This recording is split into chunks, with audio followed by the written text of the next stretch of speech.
and focus on that, whether it's in the sciences or in the food and nutrition. So focus on that. I believe that this would help us to help the teachers to be able to focus on just the most important thing necessary and needed as much as possible. All right, 17 minutes past 8. This is the newspaper review. Do well to be part of this conversation. Send us a text or a WhatsApp message on 070 56537. And I have Nkechi Manuela de Sejna with me here on the radio this morning. My name is Daniel. And just send us a text or a WhatsApp message on the conversation on private and public schools reopening with regards to COVID-19 protocols, and also to the shortness of time that has been given for them to cover up the syllabus. 070 317 56537. 070 317 56537. You can also tweet at us at WFM917 to be part of the conversation here this morning. Federal government insists that on Wednesday, deadline diplomat registration. This is regards to the national identification number. So the federal government on Sunday insisted that the deadline given for the registration of all subscribers' identification modules with valid national identity number were still in force. It also declared that the NIN was compulsory for diplomats who reside in Nigeria, as well as all other lawful residents across the country. Asked whether the federal government had eventually advised the National Communications as the deadline for SIM with NIN, the Director of Public Affairs, NCC, Ikechukwu Adinde, told correspondent that nothing had changed. On Thursday, the Punch exclusively reported that NCC was waiting the advice from federal government as regards the stipulated deadline. Question is, why is NCC awaiting advice from federal government on the stipulated deadline? Well, the deadline are still in force and there are no updates for now. Just like we told you last week, if there is any change, it will be communicated. These were the words of the NCC Director for Public Affairs. So call for deadline extensions are mainly due to the large crowd that gathered daily at various offices at the National Identity Management Commission, as many telephone subscribers are yet to get their NIN. On December 15th, 2020, the federal government declared that after December 30, 2020, all SIMs that were not registered with valid NIN on the network telecommunications company would be blocked. Well, it was later extended, the deadline, there were 3 weeks extension, which is supposed to end by Wednesday. I don't know if you have seen it. I haven't particularly been going out. I am very particularly scared of the virus. I have not been going out. I practically have not moved out of. If I've gone out highest to the bus stop of my house and to the office back home, I haven't really tried to gather in large. No, I've been avoiding all of those things. But now we have this particular case. Something even happened. There was somebody tried to bring it closer to the people, brought it to Aripo, and it's a large crowd that was there, and as much as possible they still could not cover up for everybody. Wow. At this point in time, is the federal government reasonable? Because this is a very big question. I'd really like to question the capacity of Issa Pantami, that's the Minister for Communications and Digital Economy, on what exactly is his strategy towards this. There are some conspiracy theories which have been out, and I wouldn't want to even take any of them this morning.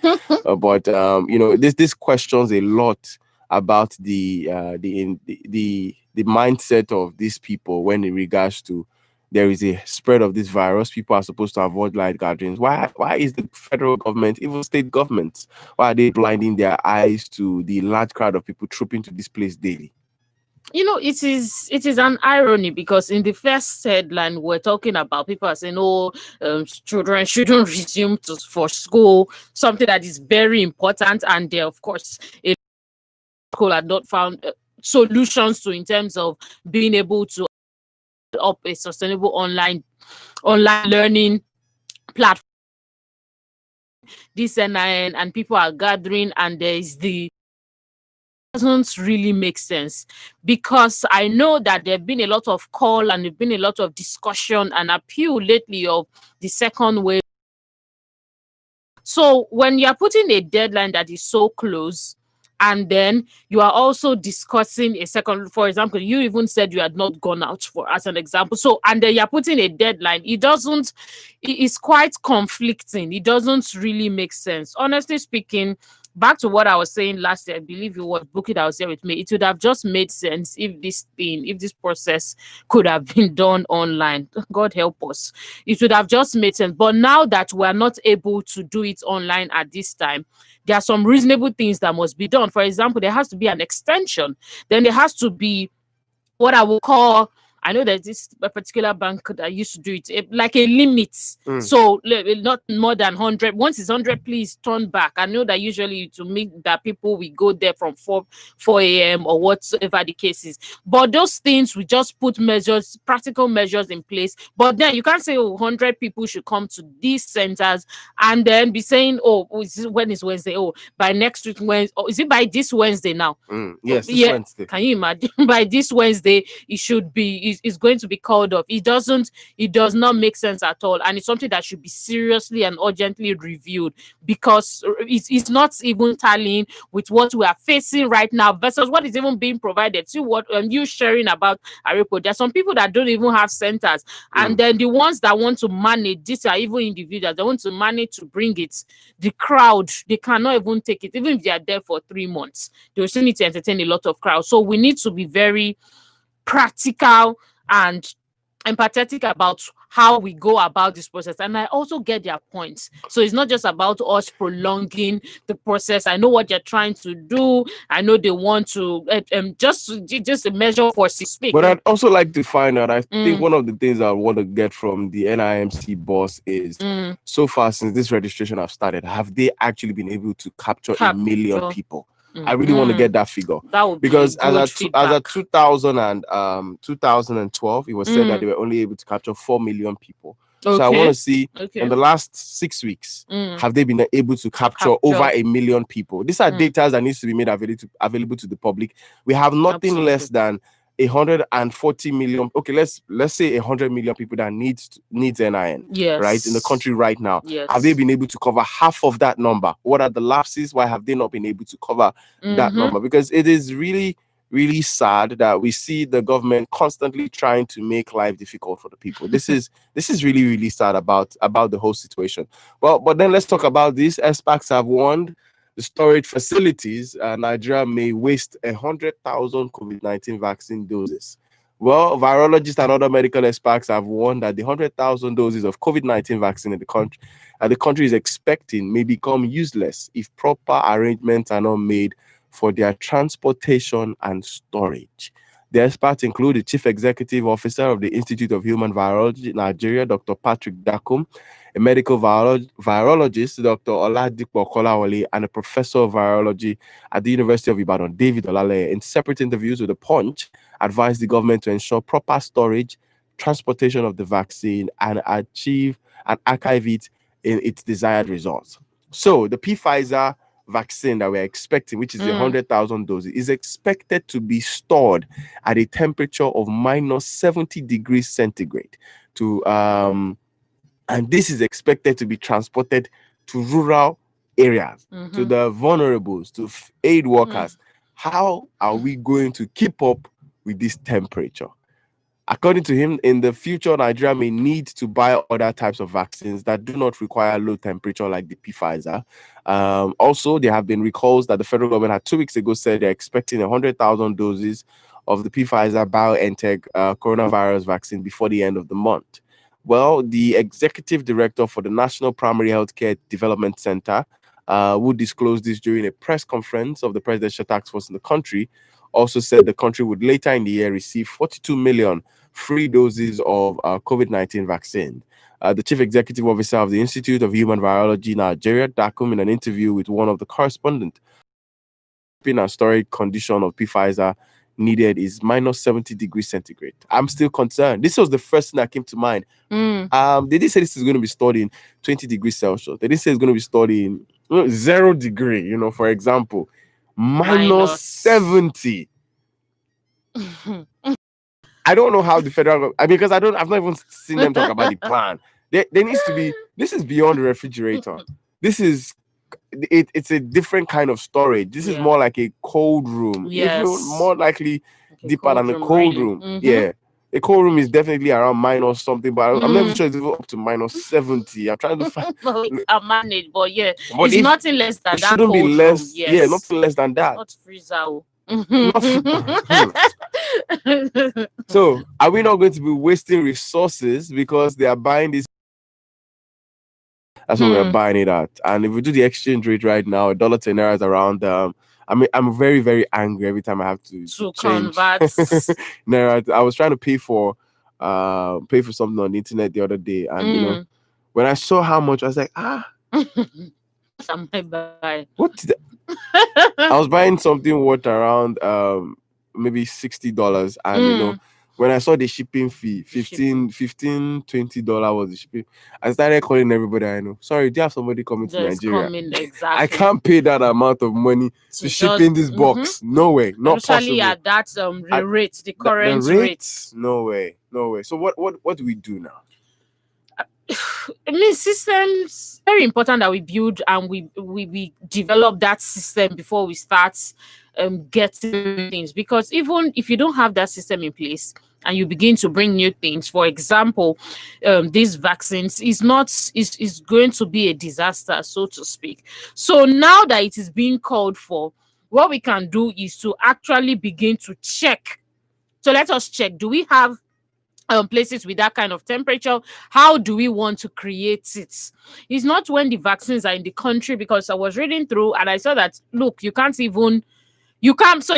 it down and say, wait first, I'm coming. It has to get in there immediately. So these things have to be built before the purchase, actually, before they go on and complete the purchase. That's something that should be hammered on. So it's not about being in a hurry, it's about the system that is put in place. Just to even digress a bit, I remember, anyways, it was about music. Somebody was saying something about music and why an international was talking about why a particular international artist doesn't has not come here to tour and all that. And it was very revealing. The person was saying something about the roads, the security, the weights of the kind of machine that the person uses, and so on and so forth. Is why some people or some certain artists, for example, have not come here to tour. So I started to think that, oh, there are some systems that we have not even built yet to attract the kind of things that we want or we desire for our growth. And it's just the same thing for the vaccine.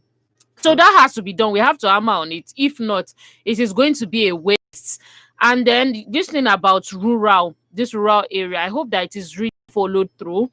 Not that when the vaccine comes, we start hearing story, just like the palliative story, because that one is even another concern for me, that it actually goes to where, because it's not a lot compared to our number, it actually goes to where it needs to get to, and we're not hearing, oh, they're selling it in one place. Can we trust our for government one extra price? Can we trust our government enough to make the right preparation to bring in these vaccines? Because it would make no sense that money is disbursed for these vaccines, and at the end of the day, you know, they get here and then they are no longer viable. This is going to be really sad. So, can we trust our government to be able to do right by? Because, like you said, they need to prepare the storage facilities even before they purchase. Yes, there's nothing like the storage facilities for where these vaccines need to be kept needs to be there. Yes. If you're going to be transporting a vaccine to a region like Kaduna, Kano, where there is high temperature there, and you're going to have to travel by road, are you going to use helicopters to drop these vaccines in these hospitals? How do these hospitals that you want to go and drop the vaccines, are there storage facilities already created? So there's a lot more to purchasing this vaccine. Thank you. That is even very important, because it's not like, oh, it's just going to be stored in one place in Abuja. It's going to be distributed different places. So there's nothing you have to be concerned that the place is getting to actually have those facilities. And let us build that, because if not, again, because of the kind, because you were reading that, oh, later on they will get the one, I believe, that doesn't have that doesn't use as much. But for now, this is the one that is being got. So you have to just work with it. If not, it may even have an adverse effect on the people that you are going to be vaccinating. So we are not even, like, vaccination is not a joke at all. And I hope that we really look at the delicacy of this matter to actually follow through with making the right kind of action. All right. WFM 91.7, 29 minutes to 9 on the radio. This is the newspaper review. Do well send us a text or a WhatsApp message on 070 317 565 37. We take some of your text and WhatsApp messages right now. We have quite a lot of them. All right. This is from Salius from Ojudu Berge. Says, amidst the second wave of COVID-19 and school still went on resumption without proper preparation for safety against COVID-19 is not a good decision on for the federal government to take now. They should learn from others. All right. There should be other options. All right. It says, good morning. Monday, okay. In Arepo says, the school resumption has to stay. Our government is not doing anything concerning educational institution improvement and health sector. Later, they will start to give us story like school shouldn't open, obey COVID-19 epidemic order. But when it comes to election, APC and PDP matters, no COVID-19 order obeyed. 419 people in charge of our government. All right, Mr. Monday, okay, in Arepo. All right, let's go to the WhatsApp platform 070 317 565 37. 070 317 565 37. It says, there is no justice in Nigeria. We are all busy talking about peace. Let us keep deceiving ourselves until the day of reckoning, which will surely come. Says Nigerian military have never been given the necessary tools and support they needed to crush Boko Haram and their likes. Rather, some people are busy profiting from the shielding or shedding of innocent blood, but those soulless individuals, group carrying out these atrocities surely would not go unpunished by God. All right, this is Tony sending us his message. Says challenges in our educational system at any level of discussion is a clear function of failure and clueless of leadership across the board historically. COVID-19 disease is never the end. More diseases are coming. Are we saying until solutions to all the diseases are gotten before our children go back to school? Sam in Ikotun asking the question this morning. All right, this is from Gold Baba. Okay, says if this COVID-19 is real in this country, let students stay at home. The government should provide good door-to-door lectures, e.g., online or anything they can think is going to meet the target. We put them there for them to create the way forward. All right, let's government announce home lectures, grammar schools, and high institution students. We are all familiar with Android. We are good to go online. Way out, another style, new things. Let Nigerian do this. Let world credit this country for this we can do. All right, Gold sending us the message. It says here, Bonjour newspaper review crew. I learned the Pfizer vaccine is not for this temperature. Taking it could cause other reactions. God bless Nigeria. Yes, okay. So it's been said it's supposed to be kept in -7. Martins in Oshodi says, Dan, with temperature for the storage of the vaccines, we are in trouble because the thing is we will get to the hospital and no more useful, and it will be no more useful. Yet we still be used on people to prove that they have gotten them, and that will kill more people than the COVID-19 itself. All right, that's Martins in. I don't understand this country. The same governor that said civil servants should stay at home, but schools, I'm afraid, if will be intact before 2023. Additional Wasiu expressing his fears there this morning. 070 317 565 37 is the number to send us a text or a WhatsApp message. Yes, and Daniel, just before you Yes. go on to the next headline, it just makes sense. I like the two people. One person was sharing about how other things are going to come up in the world. So are we going to continue to stay at home? And it just makes sense. It's a question, it's a very valid question, and something to help us to begin to build our system. Especially, I want to zero down, especially on the online thing. Look at us still doing NIN, queuing, gathering. So it doesn't even look as if we're ready still for more of a global. Yes, process. we're still doing. So this, for example, if we're talking election 2023 and we're considering start with something like NIN, in this time where we are all shouting and speaking about COVID-19. So that was just a very valid point. And of course, the person that was also speaking about the vaccine, we already reiterated that it's going to cause more harm than good if the needful is not done. I hope that the needful is being done, and we are not just bringing the vaccine points like, oh, we have it, we can do it, because if it's not done according to the instructions, it's actually going to kill more people than help them recover. All right, there's still a lot to talk about this morning. Do well to be part of the conversation. Send us a text or a WhatsApp message on 070-317-56537. One of the major conversations on the headline in the last 1 year has been security. We have constantly, every single day of the week, spoken about the level of insecurity in the country. Federal government has lost its grip on security, says Pandef. It's on the dailies this morning on the Punch. The Pan Niger Delta Forum has said that the federal government has lost grip of security of lives and property following the continued killings and kidnapping across the country by bandits. Pandef expressed surprise the government was not moved when it learned the law-abiding citizens were currently paying hoodlums huge sum of money in order to leave and have access to their farmlands. A spokesman of the forum, Mr. Ken Robinson, told Punch in a telephone interview that apart from electricity to generators, drilling boreholes to get water, Nigerians are gradually taking the responsibility of securing themselves from armed robbers, kidnappers, ritualists, and fraudsters. He said communities now contribute to the road and individuals drill boreholes for themselves. Citizens spend billions of dollars to buy generators to provide electricity for themselves. Now Nigerians have been reduced to the situation where citizens are now paying for their own safety and security. Surprisingly, Nigerians are not paying to conventional security agencies. They are paying to bandits, to criminals in order to be safe. It says here that what can be worse than that? How low does government want this country to go before they do something drastic? Unfortunately, fact is that security is no longer in the hands of the government, and indications are everywhere. The government has lost it as far as security is concerned. That these were the words of the Pan Niger Delta Forum, that's Pandef, speaking through Mr. Ben Robinson, who is the spokesman for the forum. But last week, there was a statement credited to President Muhammadu Buhari, where he says that Nigeria is better than where it was 5 years ago. How do we place these statements together?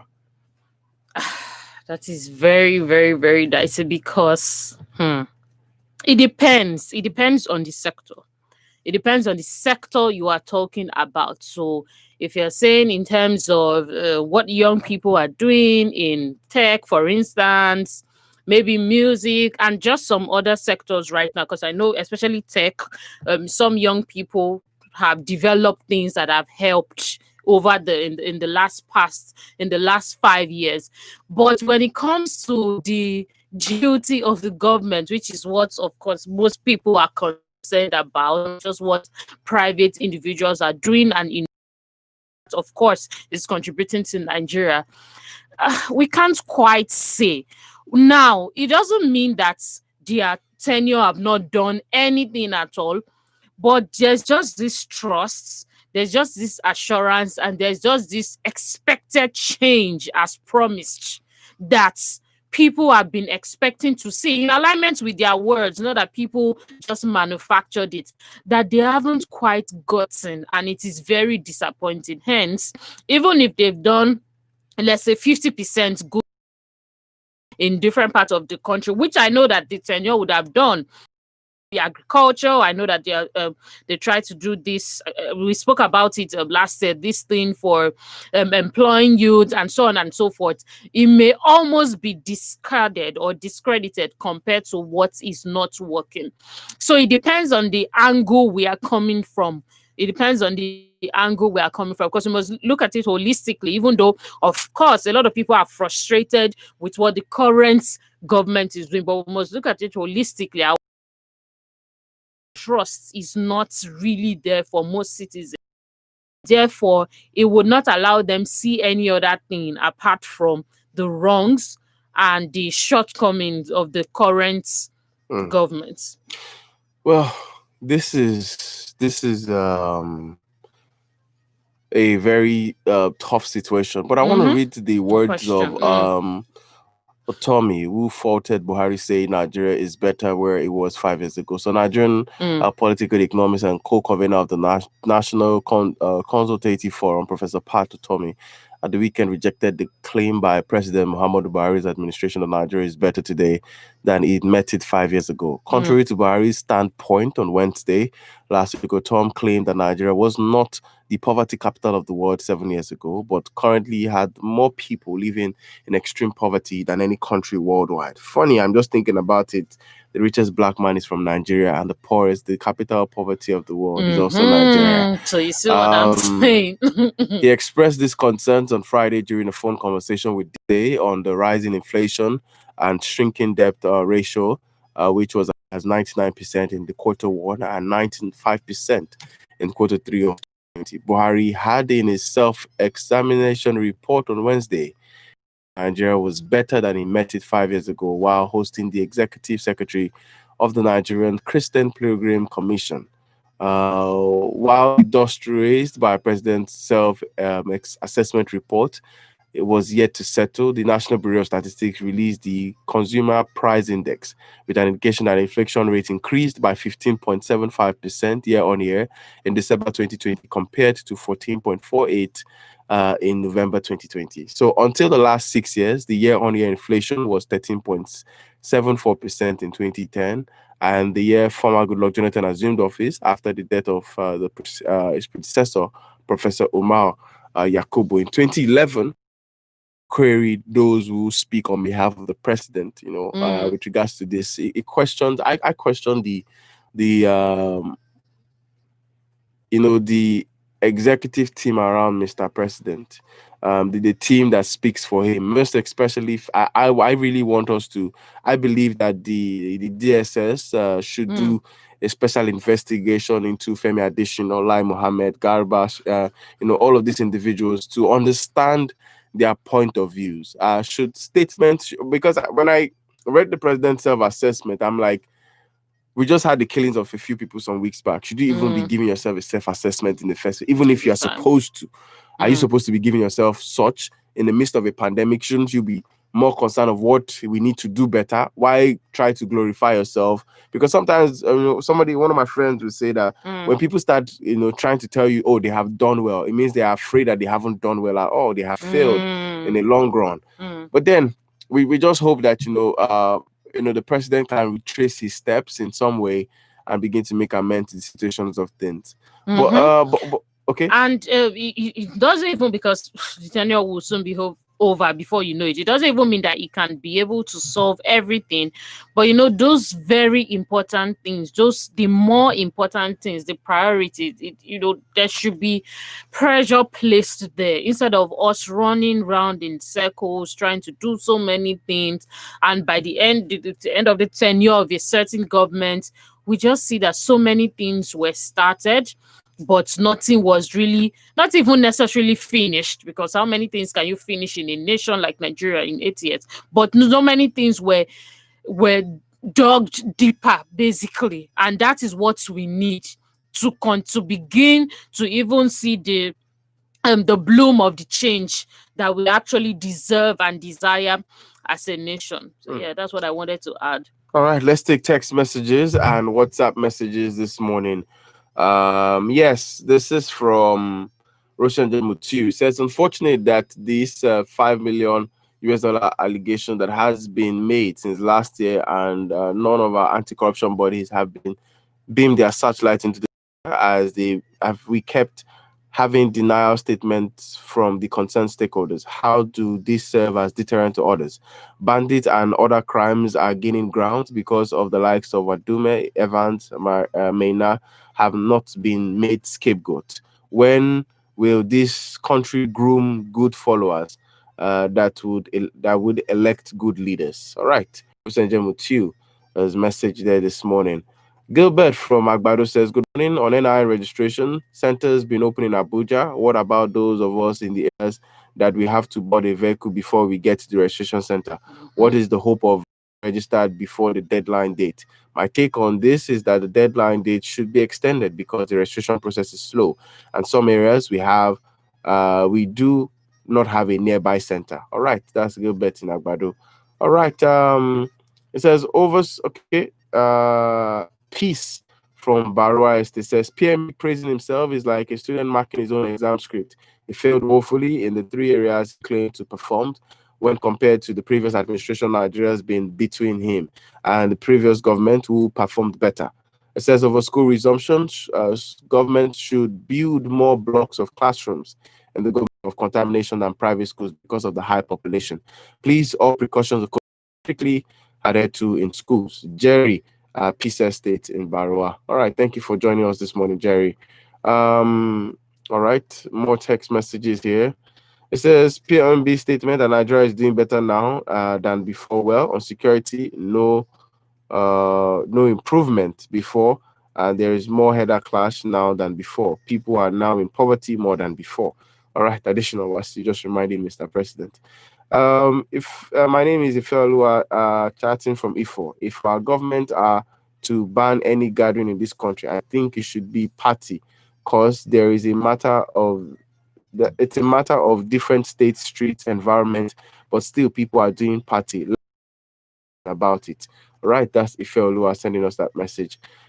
This says here, your name is not on your message. I'm trying to figure out what your name is. Okay, Martins again says, Dan, our leaders are still the ones behind insecurity because they created the monster for their electoral victory. Can you imagine this bandit with unlicensed guns posing with governor and armed commander who is deceiving who? The president gave himself a pass mark. It is laughable that a student will give himself an exam and also score himself instead of allow the teacher or exam board. Whom did we offend in this country? That's Martin sending us that message there. All right, let's take one text message and we'll try to end the dailies this morning. It says here, Nigeria will not make any headway until all the gold diggers have voted to stop selling their bet and future rights for pots of pepper soup. Tony sending us that message in this morning. Keep those messages coming in on 070-317-56537. 070-317-56537. Please remember that you can only send us a text or a WhatsApp message, or better still, tweet at us at WFM917 to be part of the conversation here this morning. All right, I really want to take this headline on the This Day newspaper. It says, uncertainties over IG's tenure hampers activities at Force headquarters. The uncertainties over the tenure of the Inspector General of Police, Mr. Mohammed Adamu, which expires on February 1st, is hampering activities at the Force headquarters. This day gathered over the weekend. This comes as Canada pledges $10 million to support capacity building for personnel of the Nigerian police. There has been speculation that President Muhammadu Buhari may extend Adamu's tenure as he elongated those of the military tops brass since 2016. This day checks at the weekend shows that the speculation over tenure extension and possible successor have stalled business police officers mess in Onikon, Lagos State. This day gathered that while there was expected treatment and movement of files relating to projects and programs from the IG's office, officials' business being conducted around top contenders for the converted position are moving at a snail pace owing to the jostling for the converted post. Approval of other businesses have been backed up with necessary fundings, and the development have kept most files on keep in view, while the release of funds for program is being delayed, even as contenders have stepped up their lobby for the position. Well, first and foremost, why is this IG's tenure ending causing problem or causing activities to stop at the Force headquarters? That's to first of all tell you that there is proper lack of structure in this place, and that should question even what the IG has been doing there for so long. If you're leaving and all those contending is making activities to stop, then there is a big problem. Well, what is your that's one, and also the conversations around. Nobody knows the fate of Mr. President. He has the sole power to extend or say, yes, your time is up, you can leave. Or some people will say we need fresh blood. But what's your take? Mohammed Adamu's ending February 1st. You just said something that is really important, Daniel, which is the system. It's not even, and the thing is, it's not even just a Nigerian governmental thing. A lot of organizations, even in Nigeria, don't even have that. And so they cannot transition, or when one person is leaving, the whole organization needs to go on vacation first before they're able to recuperate and get a new person. So basically, that is what people have grown with, and now they're using it at the top. So the system is something that we need to check into. So, I mean, why, like you said, why is business closing? Does there seem to be a lot of drama in quotes because he's going? Is something that should be probed. I mean, something that should be worked on about him going, or about the president extending. We have to, the whys are important. So why should he be extended? Is there a particular reason, valid reason? That is something that should be shared. We should understand why. And then, even if you want to extend a person's tenure, it's important to look at what the person has done as well. So what has he done in his own in the past time when he was here? What growth has he brought? And then the replacement, how competent is the person? Because that can even be another problem. So this person is gone. Who is the replacement? How competent are we going to spend another 6 months to 8 months trying to go around in circles? Or is this person ready to roll up their sleeves and just get into work? Not that we're hearing stories of settling in for 1 year, and then of course things are going to keep going on. It's not going to wait for a person to settle in the office. So those are things for us to look into, but especially the system. It's quite sad, some of the things that have been reviewed here about just the lack of system. But if that can be built on and worked on, then it doesn't really matter who comes or who goes. And if there's anybody that wants to be extended, be for a valid reason, not just something really objective, not just a subjective or a personal or emotional reason. All right, let's take a few messages. I will have to call it a wrap this morning. Says Dan, finally schools have resumed today. Some people have already traveled. I want to ask, since civil servants from level 14 and below are to work from home, who will teach the children, especially the Lagos state? Should parents stay at home with their kids while their kids go out there? How about the National Assembly suggests that federal government should extend the school for another 3 months? James Ogbonna from Oshodi. Okay. Says here, good morning, newspaper review crew. I'm not surprised that the present IG Adamu's tenure has not been extended. It has not been extended. Yes, you're saying remember the same thing happened with the service chiefs, so I'm not surprised. So, Sajibadijo, it has not been extended. I'm not sure we can get a visible feedback until maybe the later part of next week or the first week in February. Yes. But for now, let's just keep our fingers crossed and let's hope the president and those in his cabinet would make the right decision for the country. All right. Damian in Mushin says government themselves even know the NIN registration deadline is not visible. What a funny way to end the headlines this morning. Thank you very much, Damian, for bringing us that laugh. Nkechi Manuela de Signal has joined us this morning. And welcome back to Newspaper. It's good to have you back on the radio. I got a lot of questions actually. Where is Nkechi? She's on vacation. She's on vacation, but now she's back. Yes. So let's pray for the best in this new week. So let's go out there. Let's put our hearts out there. Let's reach out to individuals. This life is really short. I lost my friend yesterday, and it was really sad because I just everybody's on their own, everybody's fine, and just hearing what happened and how it happened, the accident, and I was like, my God, this is not even how I expected. Very young lady, I think she's just gonna clock 21 this year. She still just has a promising future, but it's all good. So just do well to, in your own capacity, when you remember people, reach out to them. Do well to extend the hand of love to them if you can.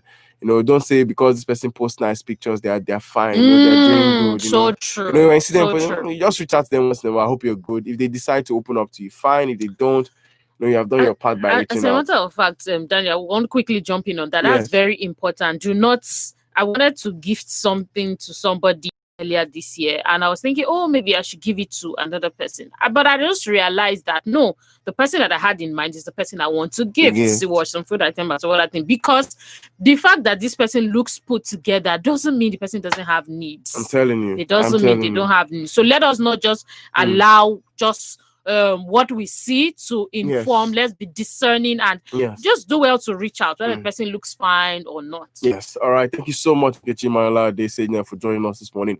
On the other side of 9 o'clock is the news at 9, and after the news at 9, we'll be back on the big question. The phone lines will be very much open for you to be part of this morning conversation. Good morning. We are WFM 91.7, the voice of women, using radio as a tool for women development. We condemn the abuse of women, girls, and children in any shape or form. WFM 91.7, the voice of women. Hello, ẹ̀yin èwe, ọ̀rọ̀ mi lónìí wà fún yín. Kòrónà sì wà níta síbẹ̀ o. Lónìí, a ó sọ̀rọ̀ nípa ìdí tí a fi gbọ́dọ̀ máa dáàbò bo ara wa. Ọ̀pọ̀ ènìyàn tí ó kó kòkòrò yìí rí àmì bíi òtútù, ọ̀fìnkìn àti àpẹẹrẹ bíi ibà, ikọ́, àìlèmí gerege, inú ríro, ìgbẹ́ gbuuru.